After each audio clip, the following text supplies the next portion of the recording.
Bismillahirrahmanirrahim. Assalamualaikum warahmatullahi wabarakatuh. Mumi memang sangatlah terkenal sebagai sosok jenazah atau mayat yang sudah mengalami proses pengawetan khusus dan terbukti sudah bisa bertahan hingga ratusan bahkan ribuan tahun lamanya. Keberadaan mumi itu terkenal banyak ada di Mesir, yang dulunya memang peradaban Mesir kuno itu mempraktikkan teknik pengawetan pada jenazah para raja atau bangsawan. Pernahkah sahabat Baitul Mal terbayangkan mengenai bagaimana para mumi-mumi itu dulunya diproses hingga bisa menjadi sangat awet hingga mencapai ribuan tahun lamanya? Di sini tentunya pertanyaan itu akan sedikit kita bahas pada konten kali ini.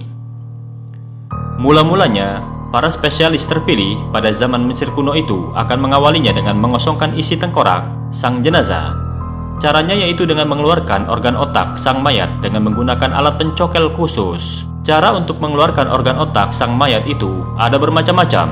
Salah satunya adalah dengan membuka lempengan tengkorak sang mayat, lalu mengeluarkan otaknya dan menutup lempengan tengkoraknya lagi.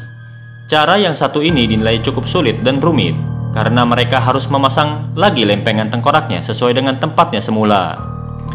Cara yang lainnya adalah dengan menggunakan semacam kawat tebal yang ujungnya mirip seperti kail pancing. Kawat tebal itu dimasukkan ke dalam hidung sang mayat, lalu kawat akan masuk ke organ otak dengan melalui bagian langit-langit hidung sang mayat. Saat kawat sudah menggapai otak, mereka lalu melakukan semacam gerakan kocokan dengan menggunakan kawat itu, dengan tujuan agar organ otak sang mayat bisa dihancurkan hingga menjadi seperti bubur. Para ahli pembuat mumi itu kemudian akan membuat sebuah sayatan di bagian tubuh sang mayat atau sang calon mumi, yang biasanya sayatan itu akan dibuat di wilayah perut kiri. Mereka kemudian akan mengeluarkan beberapa macam organ tubuh sang mayat seperti usus, perut, organ hati, limpa, paru-paru, dan juga organ lambung, dengan tujuan agar organ-organ itu tidak membusukkan tubuh sang mayat pada saat sudah terbungkus rapi dengan mumi. Namun, mereka sengaja tidak mengeluarkan organ jantung dari sang jenazah. Hal itu dikarenakan orang-orang Mesir kuno sangat percaya bahwa organ jantung adalah sumber kehidupan untuk setiap manusia, dan jiwa seseorang akan tinggal di jantung walau orang tersebut sudah lama mati. Dari situ mereka mulai berpikir bahwa organ jantung itu sangat penting untuk kehidupan selanjutnya. Organ-organ yang sudah dikeluarkan itu akan dimasukkan ke dalam 4 guci khusus. Guci-guci khusus itu melambangkan 4 sosok anak dewa Horus. Tahap selanjutnya adalah tahap mengawetkan tubuh sang jenazah.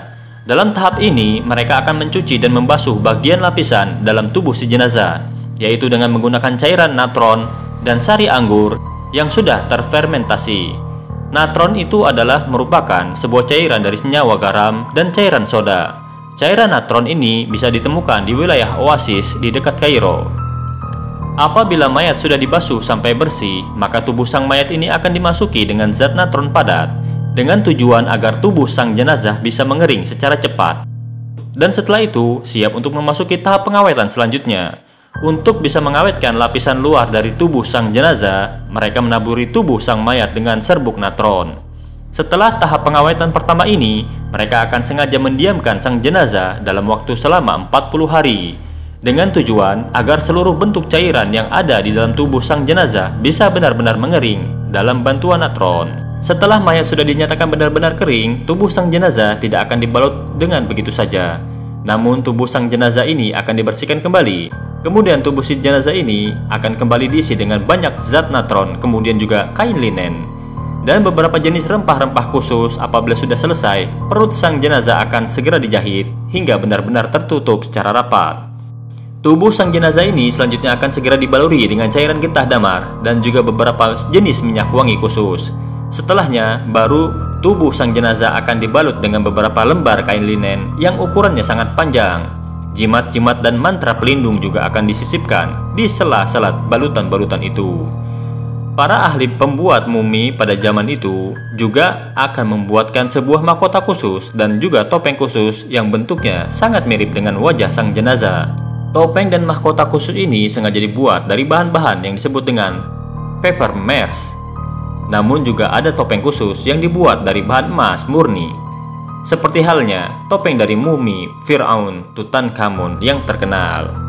Mumi yang sudah sempurna akan segera dimasukkan dalam sebuah peti mati khusus.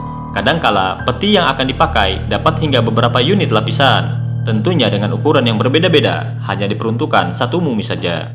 Sehingga sang mumi seolah-olah masuk ke dalam peti yang berlapis-lapis. Allahu a'lam bishawab. Assalamualaikum warahmatullahi wabarakatuh.